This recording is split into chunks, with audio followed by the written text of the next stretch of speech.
Welcome to the Pop Tower Podcast with your host, the man behind the myth, Peter Dawson, and the Soulful Lordy, James Bullock.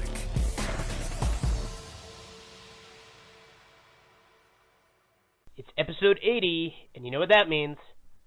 Time for some mushrooms. Wow. That's right. So I am indeed Peter W. Dawson.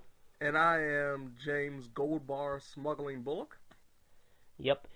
And we're here to talk about all things out in the Twilight Zone. That's right. I just couldn't think of an easier... I know. It's when you think about the Twilight Zone, like, of course, like, the final thing you think about is the Twilight Zone, but it's always this great monologue beforehand that you can't come up with off the top of your head. No, it's like, imagine, if you will, two men locked in an eternal struggle to figure out, is this thing truly what it was set out to be, or did it fall short of the mark? What they're going to find instead is that they're on a paper airplane that's flying straight into the Twilight Zone. That was really good. There. That was really good.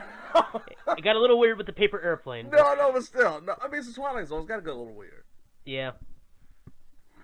Yeah, well, that was my addition. If Jordan Peele ever wants Jordan to Peele, are you listening? Hey, man. When you get tired of narrating, we got somebody that can fill your spot for you. Damn right. Anyway, so we're going to talk about video games, television, and movies, although I get the feeling we're probably going to spend way too much time on the video game this week. I know. This is probably going to be a longer episode, I almost guarantee it. Because, yeah, guess what we're going to finally talk about? Last of Us Part 2. Yes, the long-awaited sequel that wasn't necessary. Yeah, like that right off the get-go is like, did we need a sequel? And that was the thing why I always said when they first announced it, I was like, of all the Naughty Dog games, I was perfectly fine with The Last of Us just being a sole game. It didn't have to be a franchise. It didn't need a sequel. And unfortunately, like, this kind of reinforced that feeling. That's really kind of the shame of it all. Yeah. And we'll get into this. So, for those who aren't familiar, Last of Us, the original, was a 2013 game that was like one of the last hurrahs for the PlayStation 3. And really of the whole generation. Yeah. And, like, it was later re-released on PlayStation 4. Mm-hmm. And it is generally considered one of the best games of the last 10 years. Like, yes. I did consider it for my personal top 10 of the decade. It didn't make the cut, but it was one of the many I gave lip service to. Right. It's like there was a lot I gave lip service to, and that was one of them. Yeah, and so it followed the story of, like, this post-apocalyptic world where they actually had a pretty good job of examining what kind of zombie outbreak this is, because it's a cordyceps, so it's a fungus, you know, which is where the mushroom jokes come in, because they're essentially mushroom people. You know, and it's not the most ridiculous of things. And what was nice was it, of course, inherently introduced the idea of spores, which meant, it's not just you get bit, you get infected. Wherever there's high levels of cordyceps fungus, the spores are in the air, so it becomes airborne, infecting a lot of people at a massive rate as a result. And so, of course, society's collapsed. They've made a point of establishing their own sort of, like, emergency recovery. What was it, FEDA? Yeah, that's right. Yep. The FEDA? Mm-hmm. Yeah. Federal, whatever, administration. People that would sit you up against the walls and shoot you if need be. So there you go. Yeah. They're the government thugs. Yeah. You know, and then of course there's a group who believe that they have the true salvation of humanity. They don't trust the government. They are the Fireflies. They become a recurring element. And so we're gonna have to get into what happens in what the point of the first game is to talk about the context of the sequel. Mm-hmm. So I'll just do that real quick before we talk about the sequel. The basic premise of the first one is that you play as Joel Miller, who, by the way, whose surname you almost never hear. I know, all you know is this Joel. Which kind of falls into a small joke about the sequel.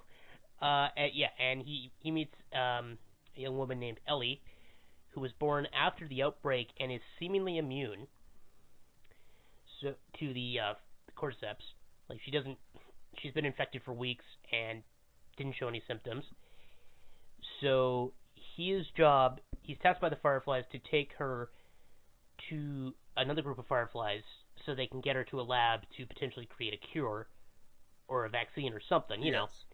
some kind of medical breakthrough that will save humanity from this horrifying plague, which, yeah, we can't relate to that right now in this year of 2020. I really hope that's all you need to know, future listeners. Right. Oh, man. So, but if things go wrong, he ends up having to basically take her across the entire goddamn country. Yes. Because, like, they get to where? Salt Lake City? That's right, yep. Yeah, they start in Boston. They so start that's a heck in of a Boston, journey. yes. And I love the fact that they actually have to go through all the seasons to get there. Yeah, well, pretty much all the seasons. Yeah. And that is fitting. You know, they spend a year together as a result, and that is fair considering how far they have to go. And, like, I remember one of the things that always annoyed me about the first game is they go through all this trouble to get a truck, and they only make it to Philly. Yeah. It was Philly, right? That's where they get the truck gets destroyed. Yeah. And I'm just like, really? You couldn't make it any further? No, we are not making it to the Midwest on this. No. If Philadelphia killed that robot, it's gonna try to kill them It's gonna too. kill them too. That's an obscure pop culture reference. Man. It's the city of brotherly love. I tell you. Remember when they trashed the city when they won the Super Bowl? Oh yeah. Yeah. So, yeah, like, eventually they make it there, and over the course of the story, Joel, a man who's basically lost everything and has become the worst kind of person, more or less. In pretty much the prologue of the entire game, you discover that he has a daughter, and she gets killed right at the beginning of the outbreak. So he's pretty much just hanging on by a thread mentally and emotionally when he even meets with Ellie. Like, he does not even care about her in the sense of, I got a job, you're pretty much a package. And that's all I'm thinking of you as when the game begins. He has spent 15 years cutting himself off from everything. Yes. And now he over the course of this journey, like, you know this is coming. Like, he grows to bond with her, and she becomes basically his new surrogate daughter. And he's her father, because she's never had a family either. Yeah, because her mom died pretty young. Yeah. And then she was stuck getting raised in like a military boot camp type of thing, and you learn more about her tragic backstory in the DLC too, which is really good. And which just makes it so much more unfortunate when it comes to this part 2. Yeah, like, cause this all goes on, and then it's like it's so rough. So, in the end, Joel finds out that getting a cure from Ellie's brain is going to mean killing her. Yes. And now, this is a very important part of, because this very much factors into part 2, sort of, which I'll get into more in my opinion on that later. But the important thing is, the best thing for humanity would be to sacrifice this child. Yes. These are the few. And this is something pop culture has struggled with for a long time, is the emotional response versus the moral response. Because you normally would think the emotional response is the moral response. Yes. But in this case, it's not. No, it's not. Like, you're thinking of the needs of the few over the needs of the many. Yeah. And so what Joel ultimately does is extremely selfish, no question. But what the game has done through building up so many hours of you emotionally bonding with Ellie, and not only emotionally bonding, but literally protecting her. Yes. Is make you understand why he does the awful thing he does. Even if, like, you know, they could have, of course, been more reasonable about the situation, but they've been going for a year thinking, oh, she's dead, she's never going to get here. Oh my God, this is the thing we've needed for over a decade. Right. So they just want to get it done, and then we do see in the sequel that they've had discussions about this off screen. But, you know, of course, Joel lacks the context for this, which is an important phrase we'll probably say a lot, lacking context. As a result, yeah, he does kill everybody there, and when he goes to get Ellie, notably, one of these scientists refused to let him take her, pulls out a scalpel, threatens him with it, so he has to kill him. Yeah, knowing full well the guy's got a gun. Yeah. And so it's like, well, if it's me or you, it's gonna be you. Yeah. I mean, you know, it's just, again, context. Yeah. And so he escapes with Ellie, and he lies to her about what happened. And she, of course, immediately suspects something's off about that, because she's been unconscious the whole time, so she never really gets a chance to get some questions Yeah, answered. when she wakes up, she's already in the truck heading out of the place. Yeah. So, but they ultimately decide to go and live with Joel's brother, Tommy, in Montana. Jackson? Yeah, Jackson, that's right. Is that Montana or was that Wyoming? I want to say it was Montana, but you might be right. It might have been Wyoming. It's sort of northwestish. Yeah, but it's not quite, but it's not in Washington, but it's like, this is a plot point, it's like 2-3 weeks from Seattle by horseback. So that's fair. It was Wyoming. It's Wyoming. Yeah, that's what I wondered if it was Wyoming or Montana. I knew it was in that area. Yeah. One of the big plot points is there's like no other major city between them and Seattle. Yeah. And Jackson's not that big. Anyway, so Last of Us Part 2 picks up 4 years later, and you take control of Ellie, and before we get into the plot too much, let's just talk about the gameplay. Okay, yeah. One of the I want to bright talk about moments. Yeah, this is because the original Last of Us built on the gameplay of the Uncharted series, but in less favoring the more bombastic action-adventure elements to a degree. The combat is a lot more fraught. Yes, yeah. Like, ammunition is a lot less plentiful. Yeah, I was about to say, you got a lot more survival instincts when it comes to this compared to Uncharted, where you just have a plethora of ammo almost at all times outside of higher difficulties. Yeah. And you really got to track your health because you can't just regenerate. Right. I always love the explanation for Uncharted on how regenerating health and that worked. It was just Drake doesn't actually get shot when he gets hit. It was a near miss. Yeah. and he mutters, "Ooh, that was too close."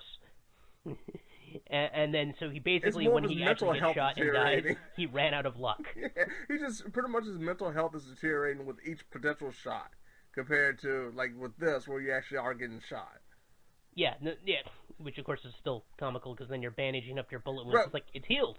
And now and that was like you're just getting some wrap, a Band-Aid, and maybe a bottle. It's just such a weird combination of stuff.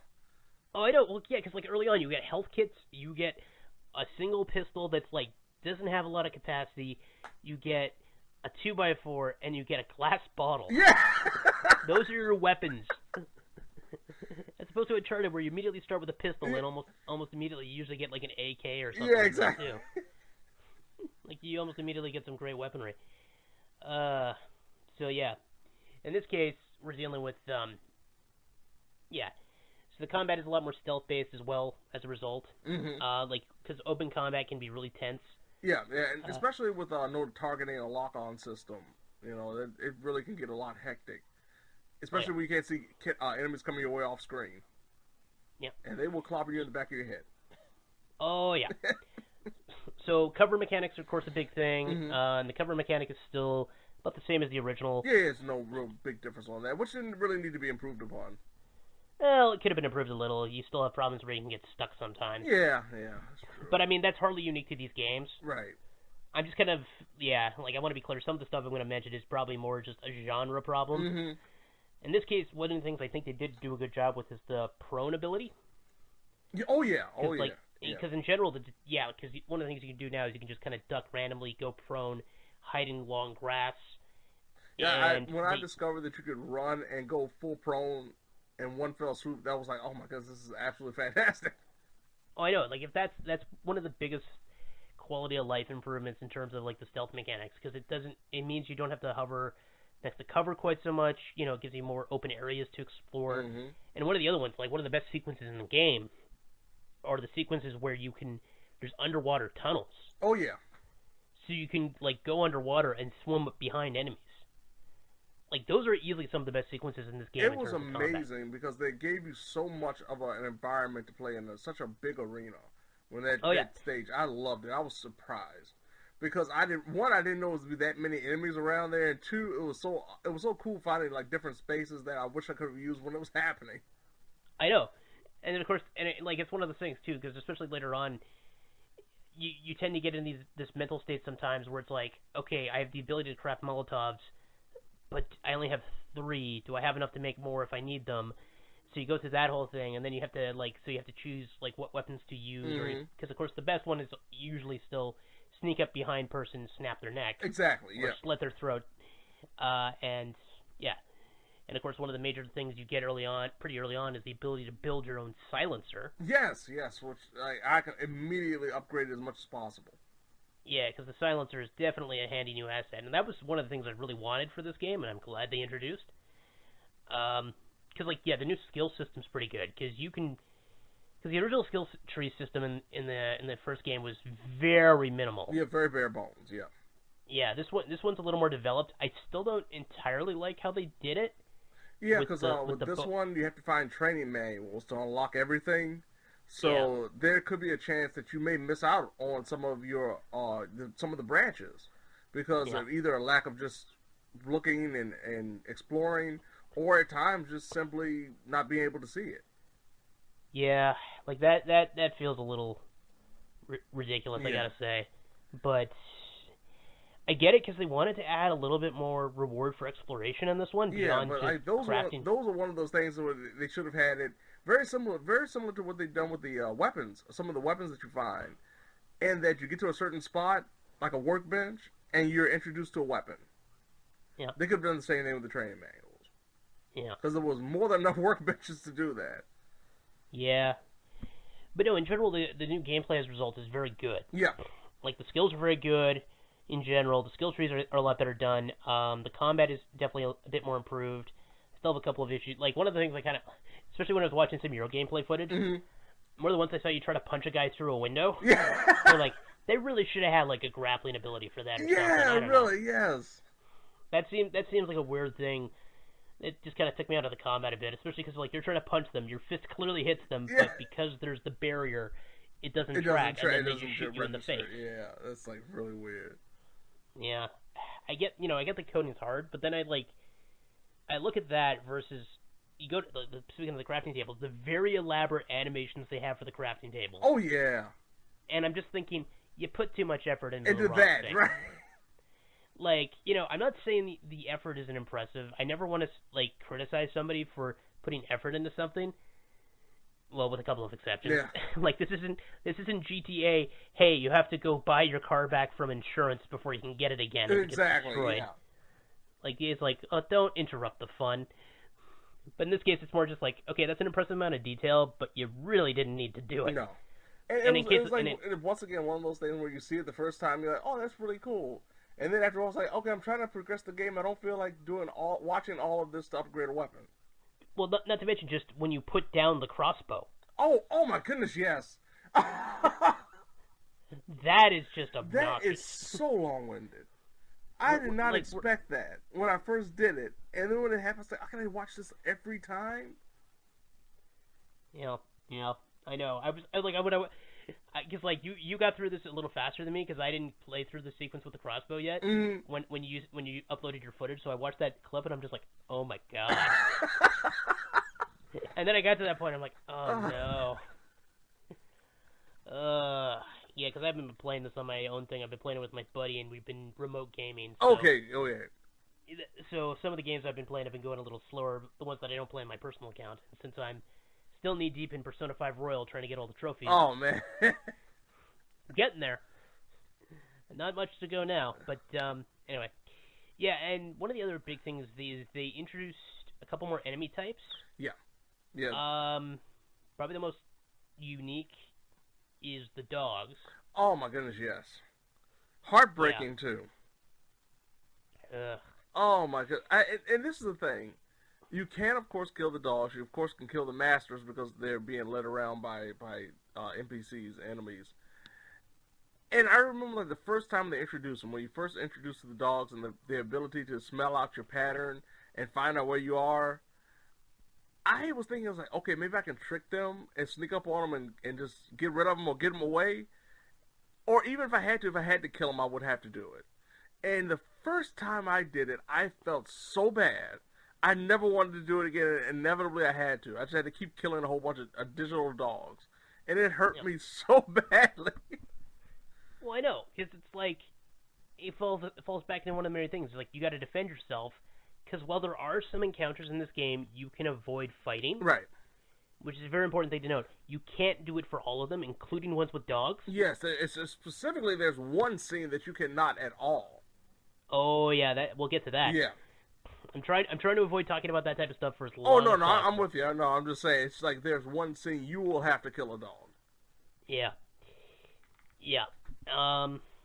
Yeah, but in general, like, as a result, it can be pretty tough, and I gotta call them out for this now. Okay, so this is gonna get into one of the things. I appreciate what they were trying to do. Okay. I don't think they did it well. I'm gonna say this a few times about this game. This is one of the first ones. So they tried to make the characters feel more real, so they wouldn't just be generic grunties. So they pulled the old Gundam trick, where every character who dies has a name. Yes. Like, if you ever watched the original Gundam in, like, 1979, and I'm sure it goes way beyond this, people will die, like, you'll see generic Goon number 4 explode, Yes. but then you'll cut to the cockpit of generic Goon number 5, and he'll look over at the guy who just exploded and go, like, let's see, it was Gundam, so they had weird names. Crown! No! Yes. Or something like that. Because there was a guy named Crown in the original Gundam, which is a weird freaking name, but whatever. You know. And so there's just that little bit of, okay, these guys do care about each other. They're not just faceless moves. Yeah, they know each other. They know of each other. They know why. They know who's who when somebody dies. But as you noted, it becomes hilarious. Oh my god, yes. So this game, like, in general, some parts of this game, it's pretty solid. But what is the systemic dialogue or whatever it is? Oh yeah. You know, like the ones where you have to basically say the same thing like 50 different times. This is something that comes up a lot in game right now. Like, imagine how many different ways you can have a character say the word reload. Exactly, yeah. Right? Like, that is hard. I am not going to pretend it's not. But I don't know how, like, this one is the one that stuck with me, is I was watching your footage, and at one point, one of the characters finds it in one of their dead allies and goes, "Dana's been killed." Which immediately made me think of an Achievement Hunter video where a guy gets knocked off the roof, doesn't see who knocked him off, so all he can shout as he falls for like 6 seconds is shout, "Oh no, I've been killed!" Which they made fun of immediately after saying. Right. So I'm just like, who talks like this? I'm sorry I'm calling out that particular line read in particular. No. You know, 'cause I know voice actors. I remember we were talking about it on Facebook, and you mentioned that, and it was just such a funny moment. And that stuck in my mind, like, anytime I was playing the game after I read that, like, anytime I heard somebody, I actually started laughing when they mentioned somebody had died. And, of course, watching reviews and opinion pieces on YouTube about part 2 here. And somebody had a piece of footage, and, of course, they mentioned that. And the clip that they used was, "Oh, my goodness, they got Kevin." And I just lost it. I know, like, because, like, some of them are really good. Like, there's one where I think it's like, "James, shit." You know, he's just like, yeah. It's a little goofy still, but I'm like, okay, that's still a more human response than Especially Dana's when they're trying to be killed. like, they're trying to sneak around and do it too. Like they're alerting people that something's happened, but they don't want to make it too obvious. But like they yell it out, "Oh man, they got Kevin!" Like, I know. It just, like, as a result, like, I appreciate what they're trying to do, but it just came off a little too try-hard. Yeah. And, that was and one of those some of the things, bad line readings just really got me. I know. I apologize to voice actors. I know you guys have a hard job. No, but it was just hilarious because of course, as you get late in the game, you get more enemies, so you hear it a lot more often than you do at the beginning of the game. So it just becomes even more hilarious. Oh, and it like, that's the thing that stuck out to me even more, because none of the dogs have names. No, they don't. Well, 2 do. Sorry. Oh, but the story important dogs. Yeah, but the non-story important dogs are just my dog's been killed, or my dog's dead. Yeah, they got the dog. Somebody shot the dog. That's every time. I know, which I'm like, that makes sense, and you probably wouldn't know, and like unless you gave it a very dog-like name, like Bear or Scruff, and I mean, imagine during this serious game suddenly hearing someone shout, "They shot Scruffy." They shot Scooby. I know, like, or Bowser, or something, you know. They shot Nate. Like, they just started using Uncharted names, like, no. Oh, they shot Crash. I know. I mean, like, I get it's almost never not going to sound goofy, but, like, it kind of highlights how difficult it was to integrate this thing, so they probably should have thought of it a bit more or something. I don't know. Yeah. Like, I wouldn't even mind somebody just looking over a dead body and just being like, "I'm sorry, my friend." Yeah, something kind of generic. Even though it would have been generic, it would have felt a little bit more realistic. Yeah, I know. And I mean, brass tacks, giving a character a name doesn't make me care more about them necessarily. No, not at all. No. Giving somebody a name does not make me care. No, like the only reason I remember Crown is because he has a stupid name. Yeah, like I said, if you want to make me laugh, you're going to give the person a stupid name. Yeah. But other than that, like, I'm just laughing at it because it sounds so ridiculous. Yep. Oh yeah, no, it's like, look, they called him RoboCop. They didn't make him also part bird and part drum and call him Robo Bongo Cuckoo Cop. The credit to James A. Caster for that joke. Anyway, sorry. So that was like a big thing I just had to get off my chest. Yeah. Okay, we gotta get into the main crux of this. Yeah, because I mean, the main thing about it when it comes to The Last of Us, even though the gameplay was solid, it's the story that everyone talks about. That's why it's heralded as such a great experience. And I think, of course, with that such high standard, and then you look at the trailers that they released beforehand, that's what we were really focusing on when it came to The Last of Us Part 2. Especially one trailer that actually plays out pretty much in full in the game with the whole forest section. And I'll never forget when that trailer dropped. And I don't know if you were with them, but I was one of the people that was right there on YouTube when I was watching it and assumed that this character was Ellie's mother. Mm. And we were getting a flashback and an explanation as to what happened to her. Come to find out. Nope. No, James, the problem is what you were thinking of was more interesting than what we got. I will say if that did actually happen, I would have been so much more interested. I'm saying, like, okay, so I want to go back to what you're saying, because one of the key, like, what I emphasized when we talked about Part 1 was, which I don't even like calling it that. I know. The first game is that the game did a really good job of also building off gameplay storytelling with how you come to invest in Ellie. Because you come to rely on her more and more. Because over the course of the game, she goes from basically being a load to helping you in combat, helping you, like, she helps snipe. Later on, she really helps you get into, like, gaps and everything. And, like, there's even a point when she's clearly suffering from some PTSD. Yeah. Where he goes to give her a boost, but she just refuses to come. Right. As she has, like, every other time you've hit that button. And so you see gameplay get affected by story, and it's actually very effective.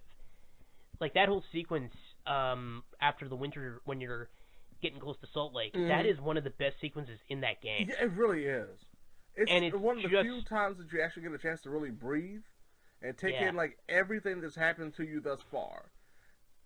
And it is really traumatic when you think about it. Oh, I know. Like, it's such a well-done, quiet moment. Mm-hmm. And, like, that's one of the things that I loved about the first one so much. Like, the gameplay is fine, absolutely fine. The gameplay is solid. It's just Uncharted, just a little bit more stealth focused. But when it came to the story, and when it came to the pacing and the characterization, was one thing they did. They really just focused on two characters.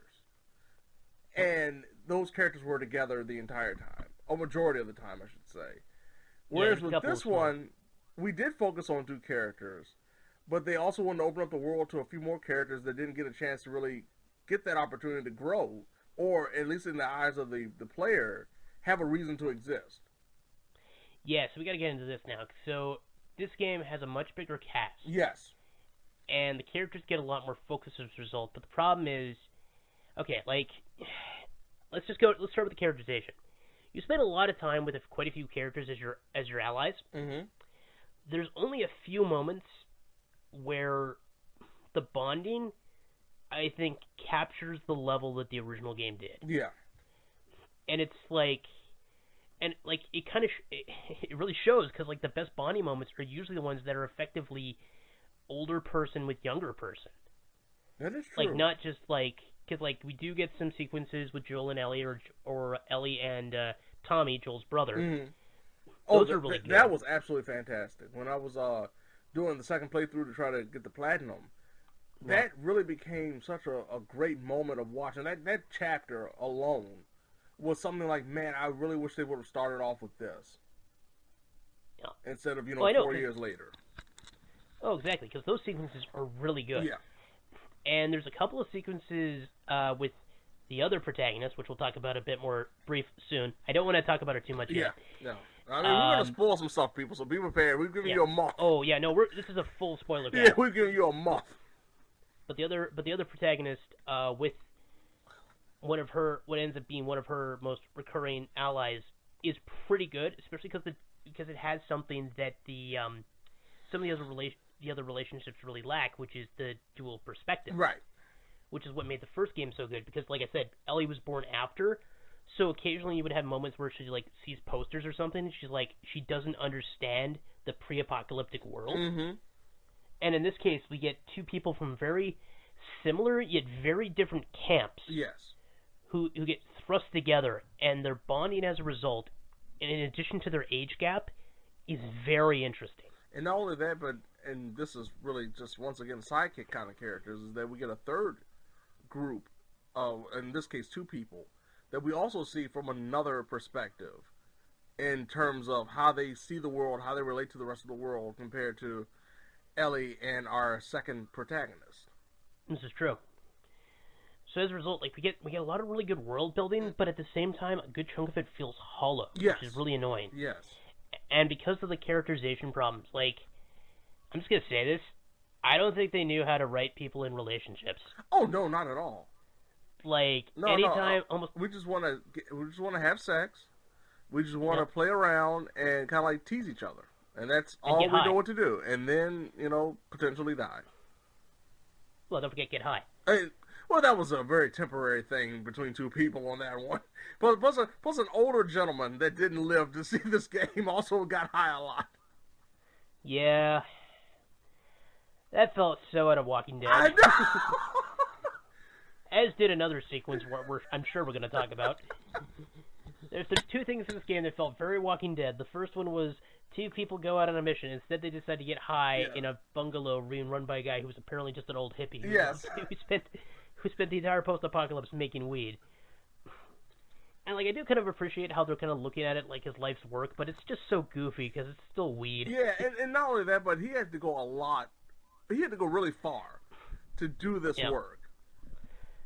I know. And it still just comes off as goofy. Yeah. Like, I appreciate the sentimentality they tried to put into that, but it's still like... No, it's ridiculous. Yeah. Like, why would you put yourself in that position? It didn't seem necessary. No, that's the thing. So one of the big things early on is Ellie has two new allies that are her main allies in the game. Mm-hmm. You get Dina, who I keep wanting to call Dinah, even though I've heard her name pronounced Dina repeatedly. It's the weirdest thing. I don't know why. I think it's just because the spell. Yeah, it must be because of the spelling, because I have looked at it every time, and I do not want to pronounce it the way they pronounce it. Yeah, I know. Played by, I want to mention Shannon Woodward, who we know very well from Westworld. Yes. And she does a pretty good job, voice acting-wise. But I think she did a great job for what she had. That is kind of the big problem. Yeah. I mean, it's not so much that her character turns out to be bisexual, so much it is nearly half of her characterization is defined as, hey, I like sex. And I like it with, two people. And the worst part about it, I hate to just harp on this in terms of just the way the timeline worked in this entire game, but when I assumed, and we can spoil this one right now, the whole dance sequence, because we saw this in trailers, and we of course were kind of teased in believing something was going to happen that really didn't. Mm-hmm. I just assumed that dance and everything happened so much earlier than it really did. I know. It was literally like the next day, and it was like, then the game starts, and it's like, what? When you see when it played out, it is absurd to believe that these people had. And we understand, like, okay, we see like the letters and everything, especially when you look in like Ellie's journal and read some of her thoughts on Dina. But the fact is, like, there was not that much of a relationship to make you believe, oh my goodness, they're so now madly in love. Before the game started. Like, they were friends for a while, and it was clear that, like, because, like, they were talking about each other, like, 2 years... He was talking about her, like, 2 years ago, Joel was, in a flashback sequence. Yep. And so it's like, okay, so they know each other well, but it still feels unearned, and like that's really awkward as a result. And even worse is the fact that once you see like how the timeline plays out, I want to know what happened to the other girl, because they talk about the girl that gave Ellie the tattoo. We never see her. I know.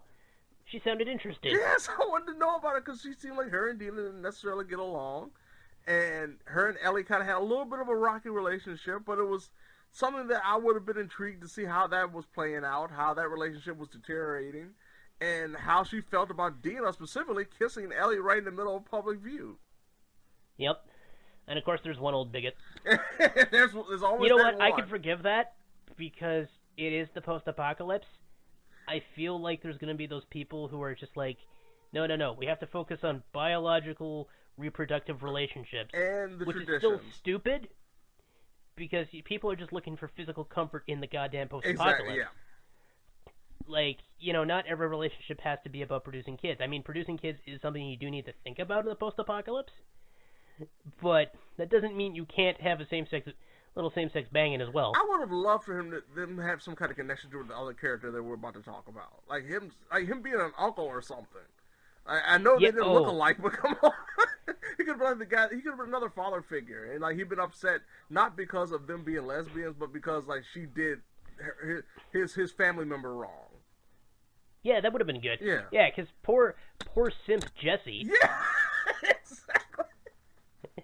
And I'm probably being kind. I could probably use other internet trendy insults to describe him, which is a shame because he's a really likable character. Oh, and this is what I'm talking about when it comes to the DLC, or the lack thereof when it comes to this game, because the Left Behind DLC that was a part of the first game, really enjoyable, about 5 to 6 hours, really good stuff, good character development, fun little mini games, and of course some good action.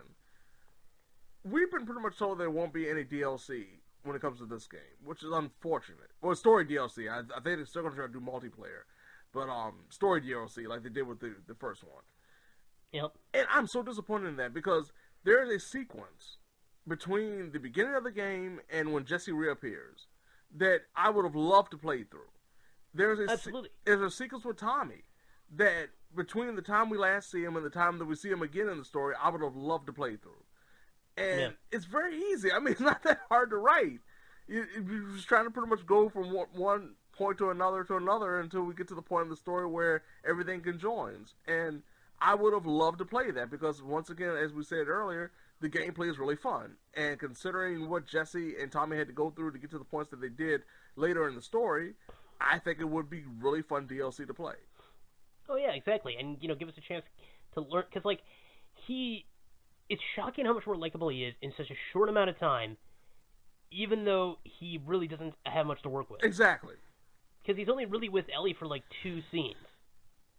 And one of them, he gets a couple of really good jokes in there. Mm-hmm. And like, it's the only time they really kind of acknowledge, oh, yeah, he's Asian. Yeah, exactly. Because he's like, what, you got a thing against Asians? And it was like, okay, that was actually a really good joke. Right. And Elliot is so, I mean, it's one of those things that the combination with those two, it felt like a big brother, little sister deal. And it worked. I know. It was such a fun little dynamic. I appreciated that he was well aware they had no sexual chemistry. Exactly. And they still had this way better relationship than people that do. And I'm just like, oh my god.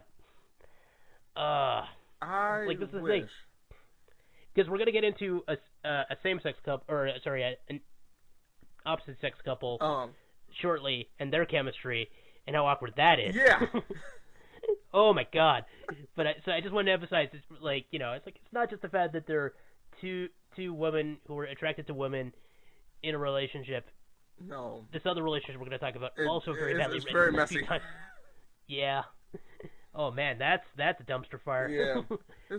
Whoever was watching, I truly believe like whoever wrote a lot of these relationships were like just on a Jerry Springer binge. And just like couldn't get out the rabbit hole. Yeah. Oh man. So anyway, I just realized we're almost like 40 minutes into this I call. know. This is bad. We gotta get rolling. Okay. So, yeah, like that's the big thing. And so the big twist in the game is there's a character named Abby who you meet early on, and you actually get to play as early on, who, by the way, is very physically fit. It's a thing. Okay, now, this is the thing. It's realistic. I saw it. I saw it when it first came out. There's the part that she wakes up and, like, you see her arm flexing. Like, everybody's making fun of her, like, oh, she's so jacked up. And I was thinking maybe somebody had done, like, Photoshop on it and it wasn't really real. Come to find out it was. That's real. And when I saw her, I thought it was a dude. No offense. I'm just saying. I just thought it was a dude. I didn't know it was anything. I was confused. But I was fine with the idea of a big jacked up person until I started thinking immediately, oh my goodness, how does this work in the apocalypse? I know, like, that's the thing that bothers me more than anything. It's not about how she looks. It's No. about how it doesn't physically make sense. No, like, because the actress, the woman who serves as the physical model, I forget her name. She is extremely fit. I believe she's a professional bodybuilder. Okay. And I'm like, and I looked at her, and then I looked at Abby's model. I'm like, oh yeah, they pretty much nailed it. Like, the arms do look weird on the character model as a result.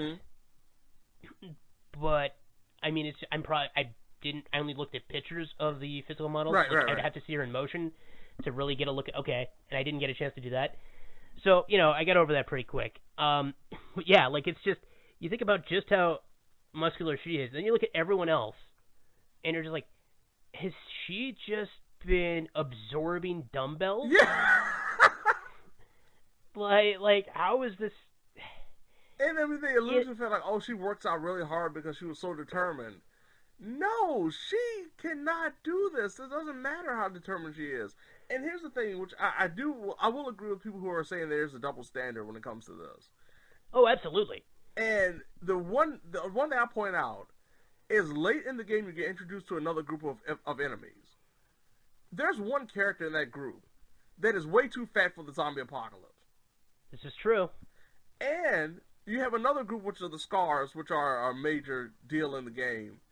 And, yeah, we'll get into them shortly. And they have these enemies that you pretty much have like mini bosses that are gigantic. It was fine when there was just like, I saw the first one, I was like, oh man, that's crazy. But there was like 4 or 5 of them throughout the whole game, and I don't know how they found these people and are feeding them that much to be that big. I just like to think, like, they found some cows and then bred people with the cows. I wanted to leave you guessing for a second where I was going to go with that. Like, I will completely say there's a double standard when it comes to that. Like, everybody's focusing on Abby. Oh, yeah. But some people are not pointing out the fact that they're, like, the Scars have these jacked up people that make no sense why they look like they do in the zombie apocalypse. And there's another group that has a fat guy that should not be fat. But, no. Like, the funny thing with the whole thing with Abby, the discussion, is the fact that they actually had character models of her when we do the flashbacks, where she is still jacked, but she looks more normal for this environment. Yeah. And I don't know why they just didn't stick with those ones.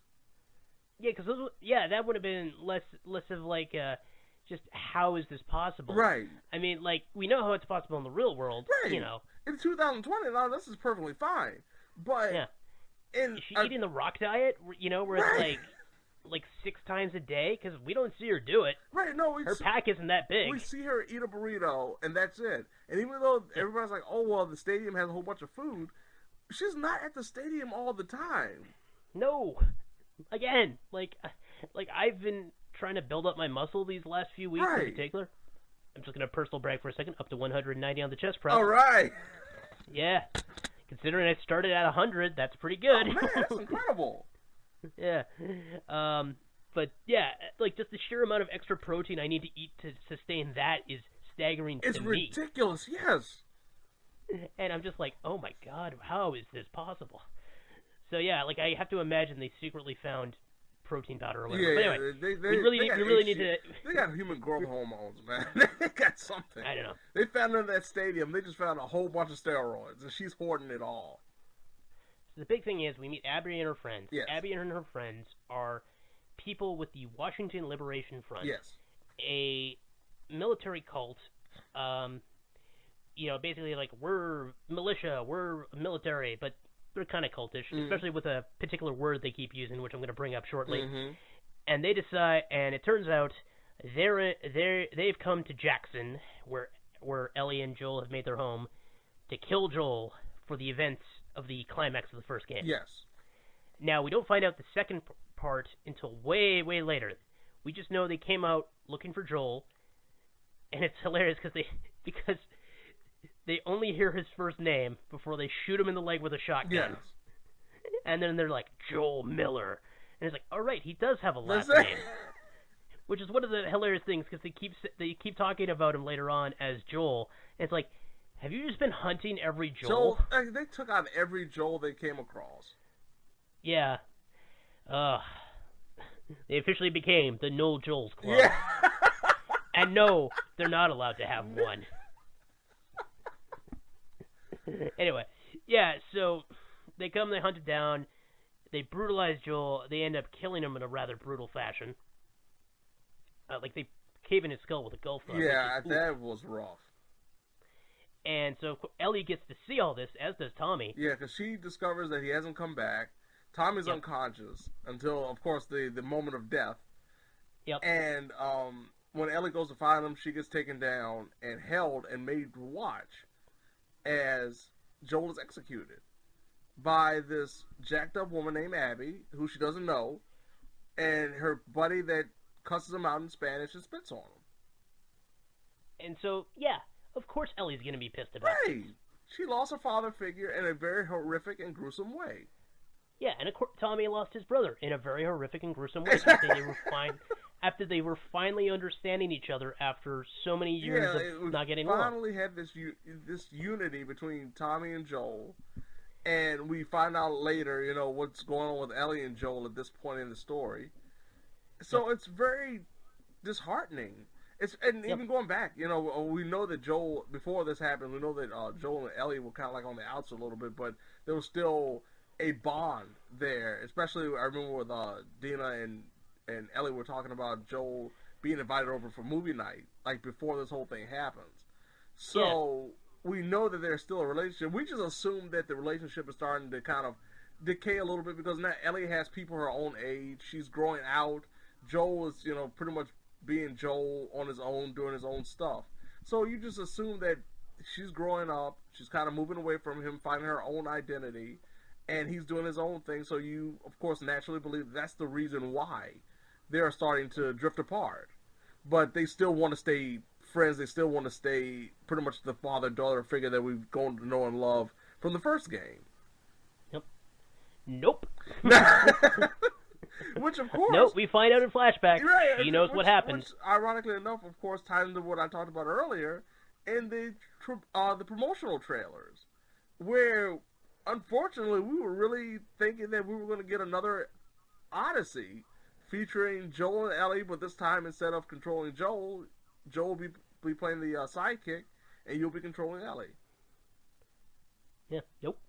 See, I thought he was going to be a ghost the whole time or something. Because I really thought he was going to die early on, so I kind of expected this. This is the thing. But, yeah. Yeah, no, I'm right there with you because I remember, and I know a lot of people have, cried, false advertising when it comes to this. And I agree to a certain extent because there are, there's photographic proof that, some of the models were used that weren't necessarily in the final game when it came to those scenes. But I can also say, hey, they might have been doing something different, and then they changed it around. They thought, when they were working on the game, that wasn't necessarily the final product. Mm-hmm. But there was kind of like this disconnect during the initial trailer where Ellie's talking and Joel's there talking too. And I always felt like when you were watching it originally, it didn't feel like Joel was actually there. It felt like it might have been her thinking back to something. Mm-hmm. And I was not necessarily against the idea of like, okay, Joel's dead, Ellie's on her path for revenge on her own. I didn't feel that, they kind of wove me into a false sense of security when it came to that. But like you said, it kind of felt like she was being haunted a little bit in that original announcement trailer by the ghost of Joel. But for everyone that didn't necessarily feel that way, of course they thought that we were going to get Joel and Ellie, but this time Ellie, of course, is the lead character and Joel is the supporting role. Yeah. Nope. No. That's all I can really say. And Sir Dean Ambrose death? Nope. Yeah. So as a result, it becomes a quest for revenge, and it becomes a quest for context. Yes. Which I think is a more accurate description of this game, because they try to do a thing about the cycle of revenge, and so they give Ellie a very good reason to want to get revenge. Yes. And they also give Abby a really good reason for revenge. As it turns out, her father was the guy who threatened Joel with the scalpel, and thus he killed the scientist who wanted to experiment on Ellie, and the guy who very blatantly is, as far as they know, the only person who can make the cure. Yeah. Apparently, he's the only brain surgeon that's left at this point, and neuroscientist. Which helps justify why Abby's friends hate him. Right. It's not just that they killed their friend's dad. It's that he took away arguably the greatest hope for humanity. And this also ties into that whole kind of cult mentality, because the whole thing about the Fireflies was this belief that they could be the ones responsible for finding the cure.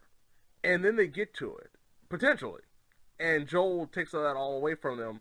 And one thing we didn't mention was that the WLF actually is kind of this broken apart version of what the Fireflies used to be. And they've kind of come together under the guise of a spiritual leader that really doesn't get much screen time before he inevitably meets a odd fate. And we find a situation where you see from Abby's perspective as to why she has been looking for a Joel for so long. Yep.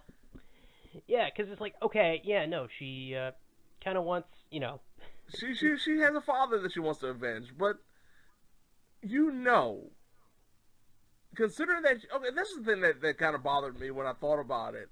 You know about Joel, so you have to know about Ellie, because they were one and the same, and as we saw with the flashback, Abby knows about this girl that's going to be used as a test subject, potentially to find the cure, and we know that she's connected to Joel. So you have to have this inclination that if I do this, something will happen if we let her live. Yeah. But they still let her live. Like, everyone is dumb. Because no one wants to have a conversation. No. And I understand that is potentially the point of this game. Yeah. Because this is very much a thing. Because people don't want to have honest conversations with each other. This can lead to great, problems. Because, one of the most common problems we have nowadays, especially in, people will ask a complicated question, but then they're arguing in bad faith. Yes. I don't want to get too much into this because this is going to get political, but I started a conversation with somebody about systemic racism within Canadian government policies. Okay. And they just tried to bullet point me saying, "Oh, but it's this, so it doesn't matter." And I'm just like, okay, that's just a bad faith argument right there. Right. You're just trying to dismiss it with a single line. You're not actually really thinking about the greater context of the thing I mentioned. So we're not having a conversation. We're just having a pointless back and forth, and this is bad faith. And that's what this game feels like in a nutshell. And I get that that's realistic. I get that you can't always get the context you need. Especially because, a couple of the deaths, I actually kind of like how abrupt they are. Yeah. And a couple of the encounters. I love in the sequence where you play as Abby, where she suddenly fights a guy and it turns out to be Tommy. Yeah. Immediately and she's just like, oh, holy crap, that was him. And then they just have to move on because they're busy doing something else. Yeah, they have to move. They literally have to move at this point. I love that sequence so much. That's a really good sequence. I will praise them for that sequence. No, that was a great moment. Not only was the sequence so fun to play through, but the fact is that I actually didn't even think about that it was potentially Tommy. I know, right? I just assumed it was a Seraphite. I just naturally assumed that. And then when it was revealed, I was like, oh man, now I understand exactly why she was so mad about Tommy when we get to that certain point in the story. Yeah, I know. It makes so much sense. And there's that very abrupt death of Jesse. Yes. But you do understand what's going on. like even before, and it's just like, if somebody would have just stopped and said something nice. I know. There were so many chances, and like, I think this is the thing that makes me dislike Abby as a character ultimately, because her in particular, early on, she gets saved by Joel and Tommy. Yeah. She doesn't for 1 second still seem to hesitate because she's decided the revenge is more important. And I mean, like, it sounds like, oh, because the revenge, but like, we get later on instances where Ellie, when she has a chance for revenge, decides not to. Yeah. And then it's only when we see, like, her hand is being PTSD forced. really start to kick in. Yeah, her hand is forced. Yeah. She feels like her hand is forced, even though it's really ridiculous at this point to do it. Right. I mean, it was ridiculous that we even had the final act of the game. Yeah. Because the game really wanted to go for the abrupt, oh, it's over, and then make, No. because they wanted to really nail home that cycle of revenge thing. Yeah. As like, and there's so many examples of things in pop culture where it's like it feels unsatisfying, and that's probably the point. And that was like No Country. No Country for Old Men. Yeah. No, I was about to say, like, it was funny because I remember I watched No Country for Old Men with my dad, and he hated the ending. Absolutely hated it. I loved it. I got what they were trying to do. I loved it, and he got it too. But it was just like he said, the whole journey of what that story led up to. That wasn't the journey that he was looking for. That wasn't the ending he was looking for. He was looking for something that they were kind of promising the whole movie, and then you never see it. See, I argue in that case, though, the movie was clearly setting up for that not to be the case. That's true, too, yeah. And the game keeps teasing all the stuff it could do and then doesn't do. And that was the one thing I thought about. I actually thought about it this morning. And why some people are definitely upset about the way the game ended. And that is one of the reasons. Because you sit down with this game, more than likely you're going to spend no less than 25 hours. Oh, yeah, easily. Just for one playthrough, because the game is long. Right, no, it's very, very long. It's surprisingly long. And you thought Uncharted 4 was long. Uncharted 4 really isn't that long. And it really isn't. When you think about it, it really isn't. But when you play through something like this, and you have these emotional highs and lows, and you see how the characters are being portrayed, and you kind of, as you say, are teased with this promise of what is to come, and then they decide to go a different direction, it feels even more unsatisfying than, say, watching a movie for 2.5 hours and getting not necessarily the best of endings that you would have wanted. No, because that's like, that was a movie designed to call into your classic expectations, start subverting them slowly until you get to the big subversion. Right. And so if you're following along, I mean, you still may not be satisfied, but if you're following along and you realize, oh, they're going to subvert everything, you can really get engrossed. But if you don't, it's not going to work for you. And I understand that. In this case, there's so many things they could have explored, and they just don't. And because we're running long, I just want to nail down what I think is a great example of this. Remember at the end of Uncharted 2, when, what was his name, Zarek? Yeah. Zorovich? Yeah. Whatever his name is. Generic Eastern European villain who's actually kind of awesome. I like the villain, but I cannot remember his name.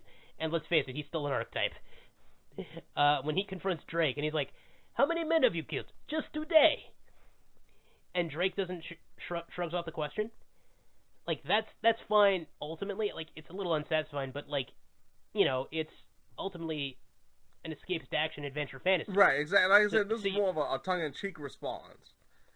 Yeah. Yeah, where, it's the classic villain, who's the monster hit? And it's like, it's still you, buddy. Yeah. In this case, there's a genuine chance to do that. Especially because the game is forcing you to kill, they force you to kill a dog at one point, and then they show that this dog was cared for. Yes. Which is such a cheap emotional pull. And they had the context, but it doesn't go anywhere. No. Which is why I kind of hate to use this word, because they're trying to be brave with this game, but I don't think they're being brave at all. In fact, I think they're being cowardly. No, they really went in a direction that was unnecessary. If they were trying to be not necessarily just brave, but also being memorable in the same way that the first one was. You're not really taking chances. No, they're really not. That's the sad thing. They're starting on the brave path, but then immediately going, we're good, and then just hopping on the motorcycle to take the easy path. Right. And like, oh no, go ahead. There's no legwork. No, not at all. No. And the thing about it, if you want to just keep the story, and this is like my big summer when I felt the way I felt about the whole story, is just in terms of like pacing and some of the structure elements. If they wanted to keep everything the same in terms of the big story beats and the more shocking moments, they actually had a better way of structuring it than they did. And the way that they executed it. One, I mentioned, and I'll say this, these are like two of the biggest moments you brought about Abby. Her not having like any remorse about killing Joel, even though Tommy and Joel saved her from sure death.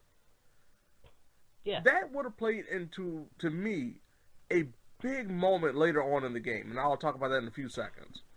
But one of the things I really wish they would have done, there's a flashback halfway through the game. That's when we pretty much do the switch to Abby, where she flashes back to her father, and that's when we discover that the father was actually in the Firefly lab. He was the one that Joel killed. If they had that flashback sequence at the beginning when we first are introduced to Abby, when she's in the lodge, she actually wakes up from whatever dream is bothering her. And it ties into like a nightmare scenario for her. And we see that play out later on in the story, but if they had that flashback actually play into her waking up once she was at the lodge, I would have been, wow, like, okay, now I already feel sorry for her. Because I know what happened to her, I know what she lost. But when she gets to that moment where she has the chance to step back and sees what's happening to Ellie, in the same way, and decides, you know what, no, I'm still going to stick with revenge, I think it would have been more monumental. Yeah.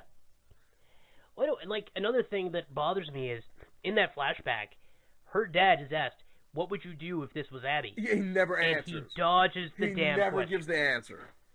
No. He never gives an answer. It doesn't matter later on. Like, they don't even think about that. Like, I get that people don't want to answer the hard questions, but if you're going to do this, you got to answer one of them. And, you got to address it. Right, you got to do something. And then later on, like I said, then we have this big confrontation between Ellie and Abby, where you actually play as Abby fighting Ellie. And she grabs a hold of Dina, and there's a big revelation to Abby from Ellie about Dina's life at this point. And Abby has no qualms. Man, that was forced. Oh my goodness. Abby has no qualms of killing her at this point. Nope. Could you imagine how well that would have played off if they showed that moment where she hesitates? Playing off of what happened not only with Joel and Ellie begging her to stop, but also the fact that what she's gone through for this last, 5 to 6 hours that you've been playing her, and realizing that there's more to the world than what she's seen over the last few years. And she would have stopped herself. Once again, I think a lot more people would have felt for Abby. Like, they might not have cared for her as much as the developers wanted her to, or the writers wanted her to. But just to me, those two simple changes, just having that one scene happen a lot earlier in the game, and Abby actually showing remorse. Because we see Ellie show remorse several times when she kills someone. Yeah. Having Abby show some type of remorse would have given, I think, the players a lot less ammunition to say how terribly crafted of a character she is. Not to mention the dialogue where she says, you wasted it. Oh my goodness, yes. That is the ultimate... That was a bad guy response if there ever was one. Did you ever watch the second season of New Doctor Who where David Tennant's the Doctor, and like there's the invasion of ghosts? No. Okay, there's a great sequence where London is seemingly getting occupied by ghosts. Okay. And people are excited because they're all projecting what they want the ghosts to be, and meanwhile the Doctor's like, okay, this is a problem. Ghosts shouldn't be real. So he's trying to figure out what's going on, and then the mother who thinks her dead father is the ghost looks at him and goes, "You're spoiling it. Why are you ruining it?" And then his response is like, and she's like, "Why can't it just be a miracle? Isn't that wonderful?" And then the Doctor simply says, "No, that's terrifying." Which was like, just in like 4 words, just and we don't I get that, again, the game's not necessarily going for satisfaction, but you need something if you're going to give a character a line that awful. Right. Because, again, this leads to the unfortunate implication of the moral certitude on Abby's part when there's so many problems with her journey that needed the questions at the very least. She could have still done everything she did, but you needed to do the hard questions. Yeah, and you didn't. And it's funny because there's one character that she interacts with that calls her out on being like a terrible human being. Yeah. And they actually had the methods of proving that person wrong with Abby and showing her growth. And instead of doing that, they just had her still be this revenge-fueled, angry person. And then still expect you to say, oh, well, hopefully something good happens to her in the end. No. I will say, though, because we've really got to wrap this up. So one of the big things is the Washington Liberation Front, which, like I said before, is a military cult, because they keep using, especially because they keep calling anyone who isn't them a trespasser. Yes! To an absurd degree. And this is when I stopped and realized they're using a lot of lingo. Mm-hmm. This level of lingo is basically only reserved for cults. Yes. Because one of the big things with cults is they have a lot of lingo, so you can push people who aren't like them away to help isolate. Because it's like, if you start, it's like if you talk about a video game and all the terms in it to someone and they don't understand what you're talking about, take that, but with something that defines your entire life. Right. You've now got a cult. I mean, the same thing you see there with the sheriff fights, they do the same thing. I forgot what exactly. Oh, yeah. I forgot what word they used when they were talking about. But it was like a specific word they kept using over and over again when they. I think they say heretic quite a bit or something. I don't say heretic, but something they like if they spot you. Yeah. It was like one thing they always said. I can't remember what it was, but it's like one particular word, and like you said, it just goes into that all the time. Yeah. And, like, the game seems aware to a degree that the Liberation Front is very much just a military-style cult, because especially with Isaac, the leader, being, like, very clearly a terrible human being, but they're just kind of rolling with it. They definitely presented like he has a mental hole, an emotional hole of the people. Yeah, but they never really, like, this feels like something they could have explored better, is, like, just because you guys seem to have the moral certitude, and these guys are clearly horrible religious bigots, especially because one of the big things is, one of the characters we meet who wants to leave the Seraphites / aka the Scars is a transgender man, and they're like, no, you must be a woman. You gotta live by the marry tradition. one of the elders. Yeah, which by the way, I will say I do appreciate. I heard this character was way less well written than he ended up being. Yeah. So I appreciate that. Yeah. No, Lev is one of the best characters in this game. No, I told you. You asked me about it, and I said no. It wasn't anything like the way they were putting it across on the internet. Thank God they were wrong about that. And no, completely wrong. No. Oh, I should also mention. Oh no. One of the common recurring spoilers that came out before the game that thankfully isn't true, and I'm just going to mention that here. No, it doesn't end with Abby killing Ellie. No, it doesn't. That was what I was expecting the entire time.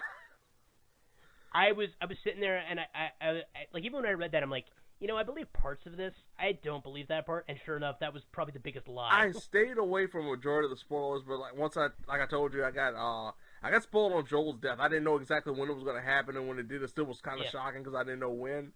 But I heard the illusion that Abby killed Ellie. Like that she was going to be the main character for The Last of Us Part 3, and that was pretty much the reason why. Once it happened, I was like, okay, that's what you lied about. Come on. Thank goodness. I'm so happy that wasn't the Abby case. When you fight Ellie, and man, does that just make that sequence so much worse. Oh man, yes. I mean, I get, what they were trying to go for, because they keep wanting to go with subverting your expectations and not getting you the satisfaction, but you needed something, and there was nothing. I hate to say it, but if they would have, and I don't know if you agree with me on this, but if they would have gotten to the point where we get to the boats, and we didn't have the fight sequence, and both of them just went about their way, I actually think it would have been a better ending. Oh, absolutely. I mean, the last sequence where they fight a gang of sex traders that are right out of The Walking Dead. Oh yeah. The worst parts of The Walking Dead, I want to emphasize. That's season 4B right there. Yeah. Oh yeah. With the dudes who have two things. They say it's mine and it's theirs. Yes. And they want to have violate women. Yes. That is their entire definition. That is their characterization, folks. That's essentially what those last group are. It's just people for you to hate that can get horribly wrong. Yeah, you have no reason why you should care about them. And the sad part about it, they implemented one of the best features of gameplay that we have not seen in either Last of Us games, which was them having chained up infected that you could unchain and unleash on people. Oh man, we didn't even talk about that. That was awesome. That was so great. I said, why would you make me wait till the very end of the game before I can experience this? It's not even the game. It's now the post game where you're playing a completely different adventure. That's true. which is Ellie's murder fun time. Yeah. Where she becomes a parody of the thing the game was suggesting she was becoming. Yes. Whatever. Look, end of the day, the gameplay of this game is pretty good. Yeah. But the story... Obviously, a lot of people still like the story. Yeah, I'm not wholeheartedly against the story. No, I'm not either. I just look at all the missed opportunities. Exactly. And I feel like especially the cowardice, and I can't call it a good story. No, that's the thing. Like, I see all of the stuff that you put in. Not, like I said, not even taking stuff away, not even changing the outcomes, just pacing and structure. You could have had so much more emotional depth with just some rearranging of some story beats. I know, and some better writing, especially for the interpersonal I was about to say, stuff, especially for Dina, poor thing. Holy crap!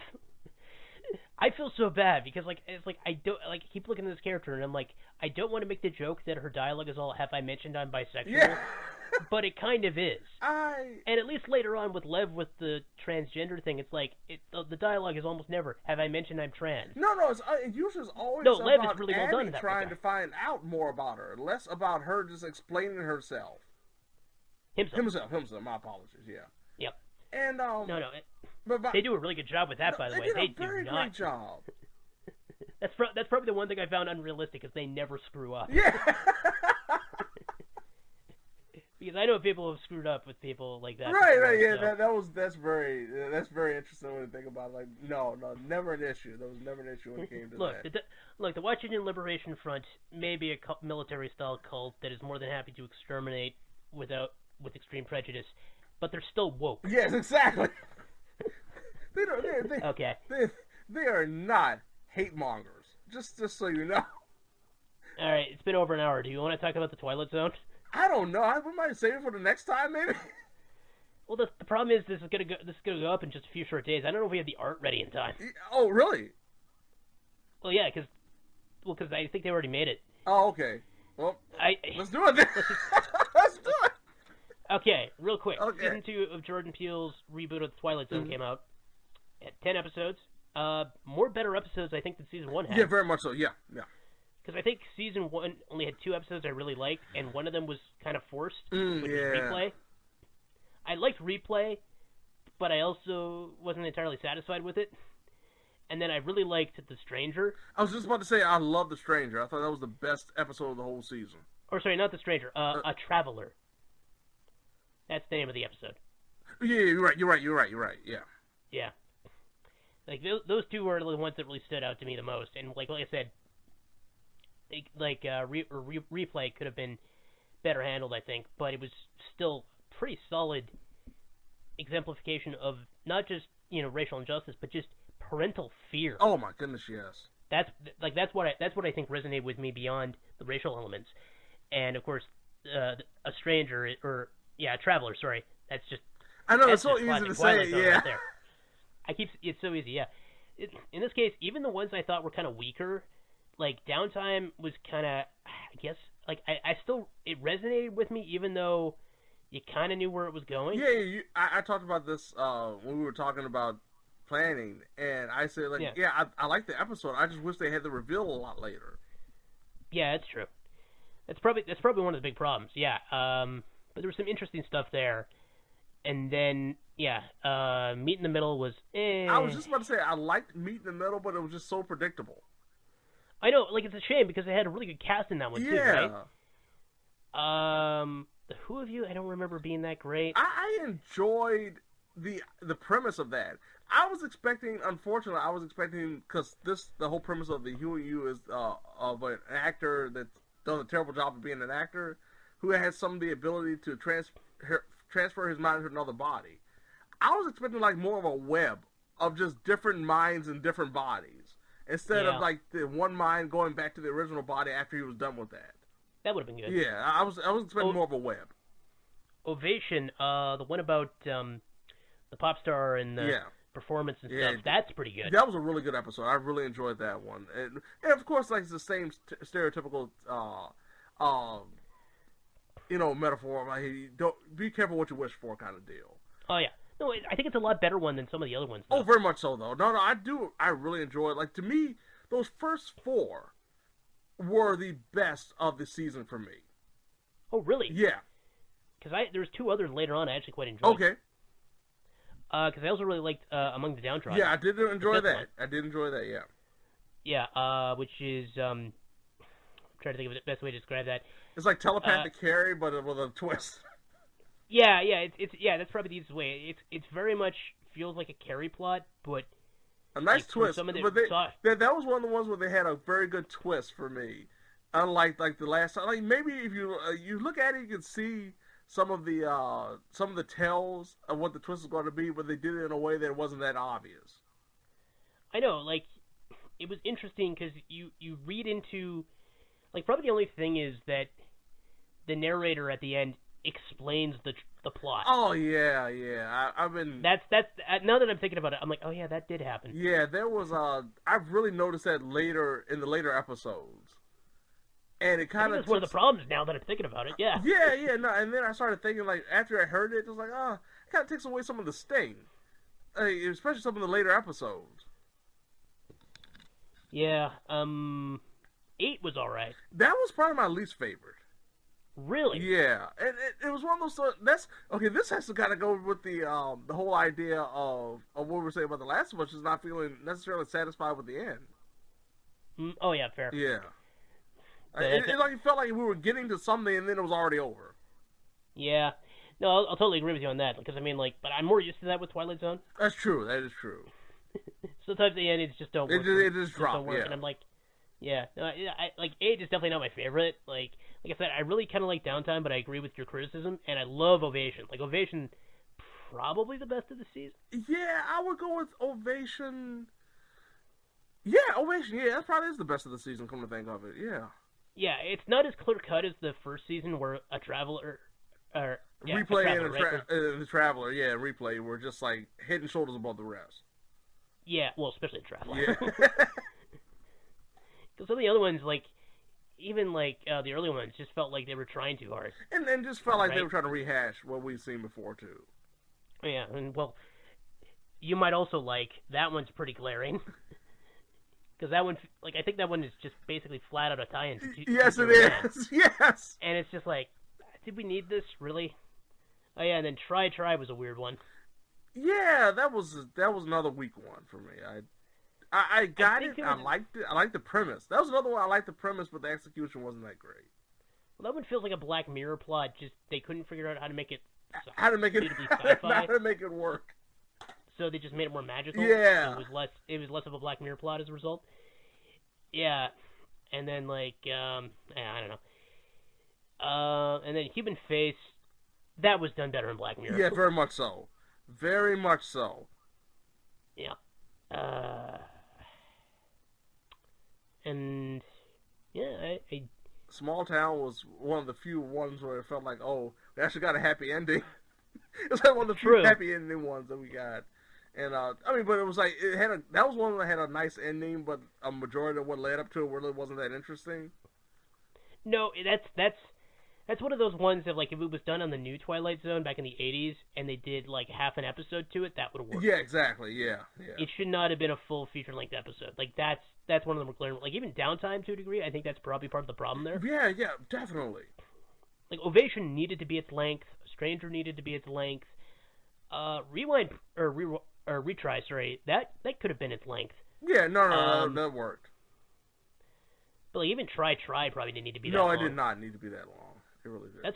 That's actually probably one of the glaring things with this season is, if 8 needed to be longer, then a lot of these other ones didn't need to be that long. Right. Yeah. And then season finale was. I mean, it had a nice little tie-in to the original. Yeah, we brought that up. Yeah, that was about it. That was about it. I hate the fact that we had 2 alien invasion stories this season. Yeah. weren't even good ones. And not only were they just okay, but they were so close together. But yeah, no, in general, there's still a couple episodes that are pretty good. Yeah, once again, a thumbs in the middle season. It's unfortunate, like, they haven't hit that perfect stride of, like, 7 or 8 episodes per season that I'm saying, oh, you need to really see, like, aka like a Black Mirror season, where you should see a majority of the season, even though most of the time it's not that many episodes, as many as this. But, yeah, it's just, hopefully they start getting into a better groove by the 3rd season, where we get more of those consistently good episodes back to back. Yeah. It's one of those things. I mean, they're trying, but I think despite the obvious affection they had for the Twilight Zone, they're not really confident in the length requirements versus the structure, which I think is a glaring problem. Like, I don't even think it's necessarily the lack of subtlety that permeates a lot of these episodes. Like I said, like, that was the glaring thing with the one with the Carrie with, I can't remember the name now. What is it's the 5th episode? Among the Untrodden. Yeah, Among the Untrodden. Like, the lack of subtlety in the ending, I'm just like, no, I'm thinking about that, and man, I'm not like, oh yeah, that's why I didn't immediately jump to it as my favorite episode. Right. Because I usually go for, like, yeah, because, like, it's like, Ovation, I think, is hands down the best, well, more or less hands down the best one, but then, like I said, I really like Downtime. I actually thought 8 was alright, but I do agree with your point. And then it's like, yeah, man, some of these, just the lack of subtlety, this has kind of been, unfortunately, one of the recurring problems. Yeah. I mean, which is weird, because you think about some of the stuff Jordan Peele has done. I mean, I know he didn't write all the episodes. Right, but, like, a lot of the ones you would think, like, he would kind of have a little bit of input on. Like, at least they would, like, come to him for some input if they could. Yeah, because I mean, Get Out had some very subtle moments with the unsubtle stuff. And then you look at Us, which was arguably too subtle in points. Yeah, very much so, yeah. And it was funny because I actually rewatched it over the winter with someone, and they were like, about halfway through, they were just done. They were so done. Well, look, man, show that person The Cell. Oh, now, my that's goodness, a movie that's a movie that's both too subtle and not subtle, and it's so weird as a result. Anyway, but yeah, no, the Twilight Zone, yeah, I'm still glad they're doing it, but I was kind of hoping they would hash out some of these problems. Yeah, I thought it was going to be a lot stronger season coming off of 1. I was really hoping for that. It was a bit stronger, but I don't think it was that much It's stronger. not that much. No. Disappointing. But yeah, we should probably just, because we're running really long, Yeah, folks. let's try. Let's talk about The Five Bloods. Yeah, which really, we don't have that much to talk about for me. It's a really good movie. It's a solid movie. I will warn you, though, if you're squeamish, or you don't want to be traumatized, do not watch this movie. My God, yeah.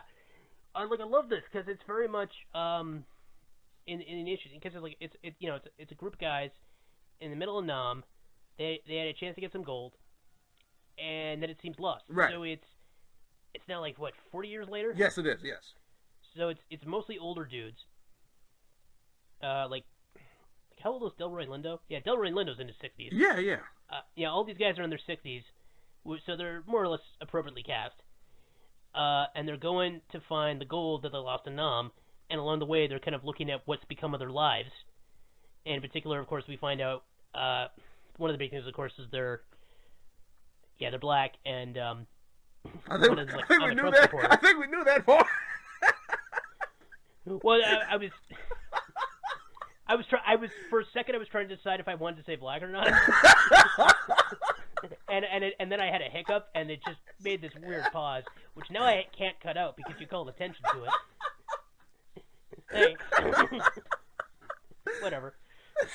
I thought that was perfect. That was great.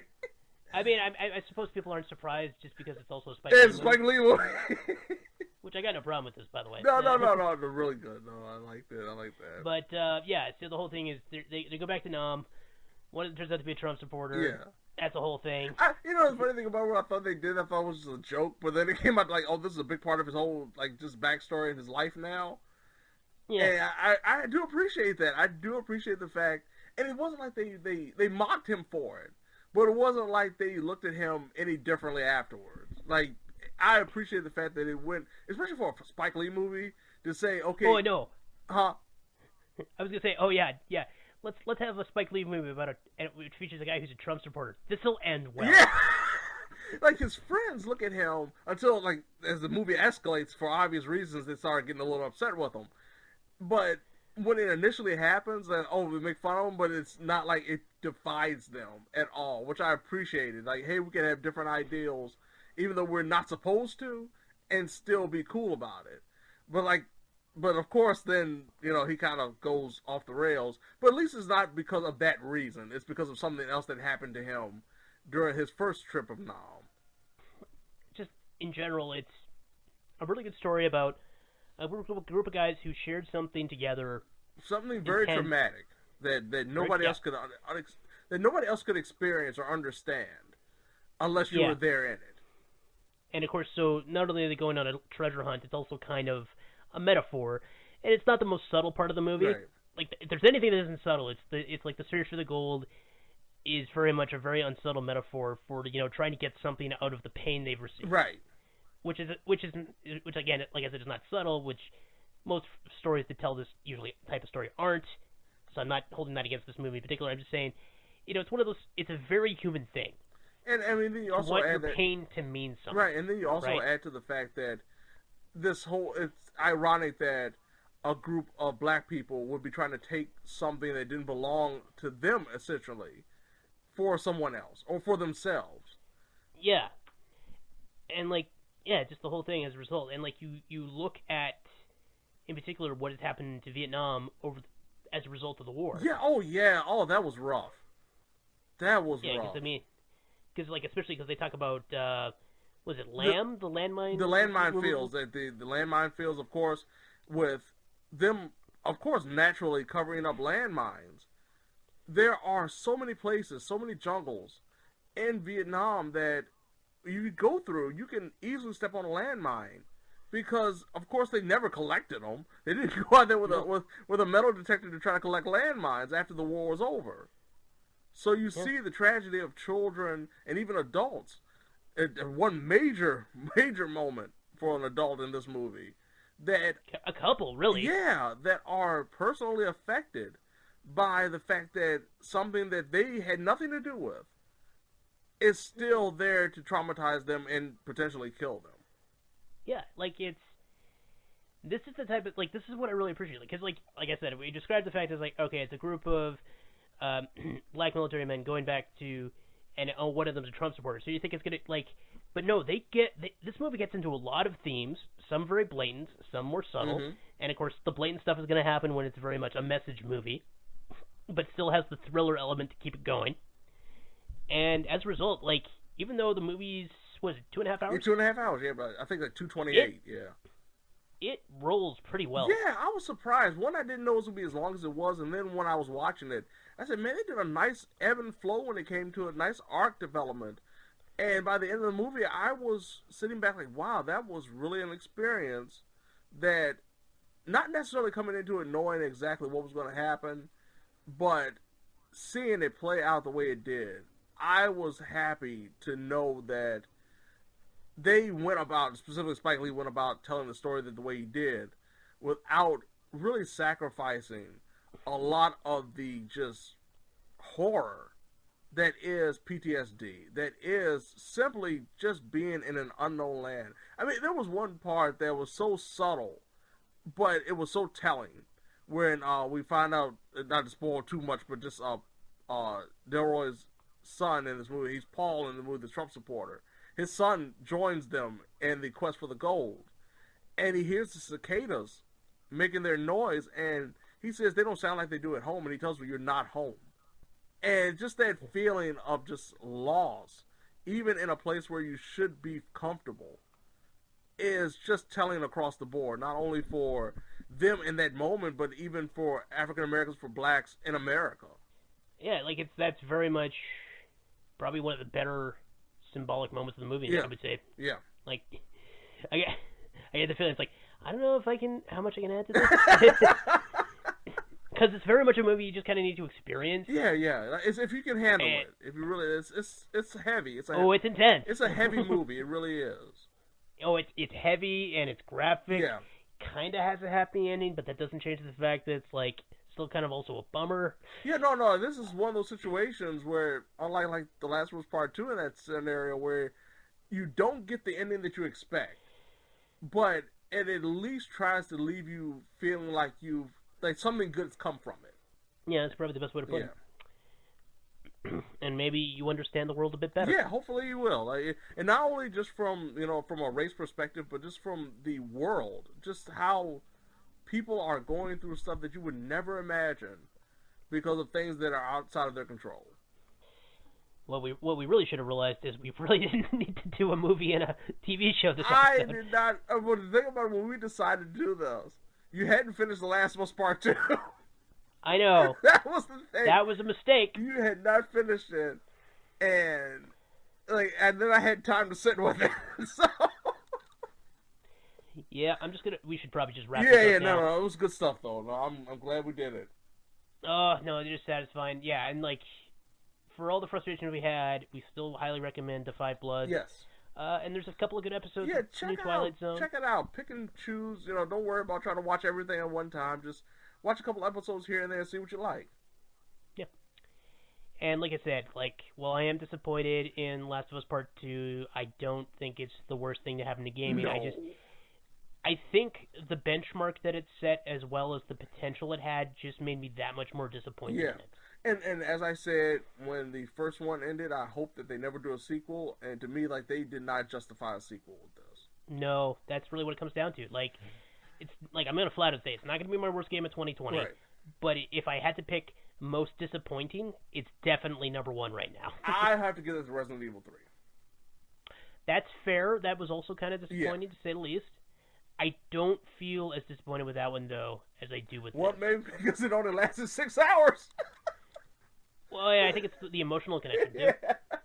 Because I cared so much about the first one, the stuff that I felt fell flat just hits me so much more. Okay, and yeah. It definitely doesn't give me the Mass Effect 3 feelings of betrayal. Oh. Yeah, so maybe you have to make a list before the end of the year, the worst games of the decade. I really don't want to, because that's not fun. Your most disappointing games of the decade. And why is 1 through 9 Mass Effect 3? Oh, man. Yakuza Dead Souls will probably be on there, too. That's number 10. Yeah.